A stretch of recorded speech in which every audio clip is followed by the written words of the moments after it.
Hello, my friends. It's Robert Miner with Dynamic Traders Group with a brief update for our Twitter followers and subscribers and YouTube followers and subscribers and anybody else who can find this video. I don't have a video of me live today because, well, frankly, it's Saturday morning. I'm getting ready to go out and take a hike, and I don't want to comb my hair. I don't want to shave. I don't want to put on a shirt with a collar. So I'm just going to get right at it. We're going to do brief updates on the S&P, gold, and Bitcoins. I think you're going to find some useful information here. Remember, whatever you learn here, you can apply to other markets and other time frames. I'm all about educating as well as alerting you to potential trades. So let's get started with the S&P. This is the ES weekly, and what's important is more than likely the ES is near an extreme from where a weekly high would be made. A weekly high is a high that makes a reversal and then would be sideways to down for a minimum of 3 to 4 weeks, potentially longer than that.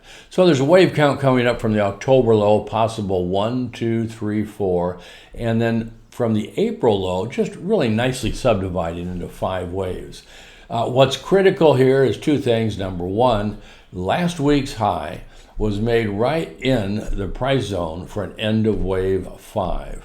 So I developed many years ago end of wave price zones. There are particular structural price relationships for a particular structure, and this is where the S&P has reached in the last week. So it's a wake-up call to be aware of a potential weekly high, and the weekly momentums have been overbought for about 3 weeks now. Usually it's a maximum of 4 weeks before a reversal is made. So again, the momentum cycle is indicating a weekly high should be very near. This is the daily data, and again, the daily momentums also are what we call dual look back overbought.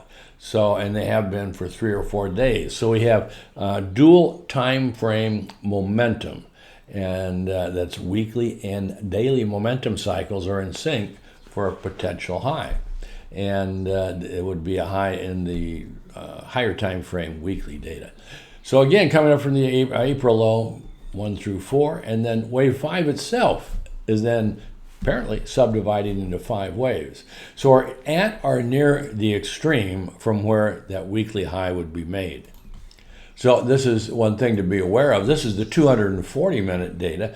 This looks to me like the last 3 or 4 days was a correction. So as I told subscribers this weekend, is that I would not be surprised early next week to see a pop to a new high.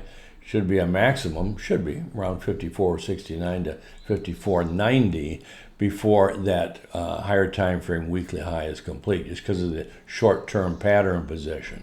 So I don't know what's going to happen next week. What I do know, and we want to trade on what we do know, I do know that the weekly and daily momentum cycles are at an extreme from where a reversal is typically made. I do know that there's a very clearly defined wave count coming into last week's high that would indicate the end, at least, of the trend from the April low and the possibility going back to the October low. That's what I know. I know the price position, and there's some timing I'm not showing, but frequently these reversals coincide within a few days of a Fed announcement or an important report, which lately the CPI report is quite important, and those both happened last Wednesday. So this is something for you to be aware of and be prepared for, not a forecast, but it's an alert with a specific trade opportunity.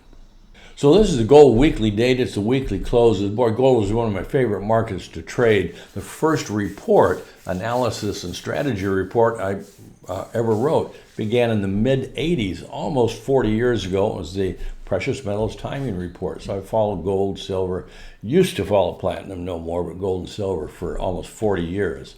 So there's just a couple key pieces of information. I like to keep it pretty simple, is that the weekly momentum cycle has reached oversold. It's in a position from where weekly lows are typically made. And we've anticipated for the past several weeks that gold was making a correction, and when the correction is complete, gold would then turn around and continue to advance to a new high. Well, it looks like it's very near that completing that correction followed by an advance to a new high. The time factors were this past week and next week. Two key time factors for when a weekly low should be made. The weekly momentum got oversold. I anticipated, because this decline should be a wave 4, that it'd reach at least a 38% retracement of the wave 3. It's short of that.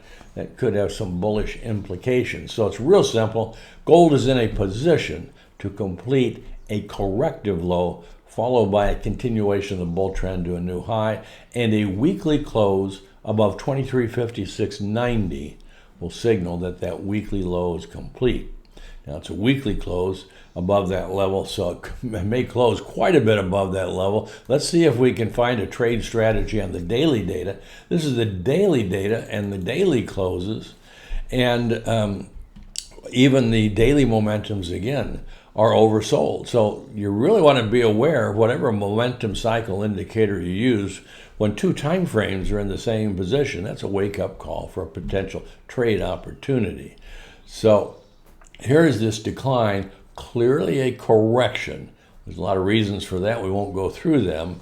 But a close above, daily close, above this little swing high at 23.90.90 on a daily basis will be a trigger to have completed this correction, followed by continuation of the bull trend. Now, I think because the weekly momentums and daily momentums are all oversold because of the pattern position, price position, if you're comfortable on an intraday basis on positioning on the long side with minimal capital exposure, go for it, because everything's about in place.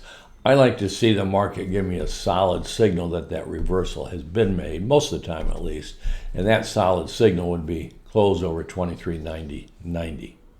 So before we continue here, I just want to put a plug in. If you're interested in what you'll learn here and you want to see these markets and all the major financial markets updated 3 times a week, so you get alerted when those reversals and the trend continuation triggers are made, check out our DT reports at dynamictraders.com. Okay, here's Bitcoin. This is Bitcoin weekly data. And boy, there's so much misinformation and nonsense about Bitcoin all over Twitter and YouTube, social medias, that let's take a look at it from a technical basis and a reality basis. Here's off of this March high.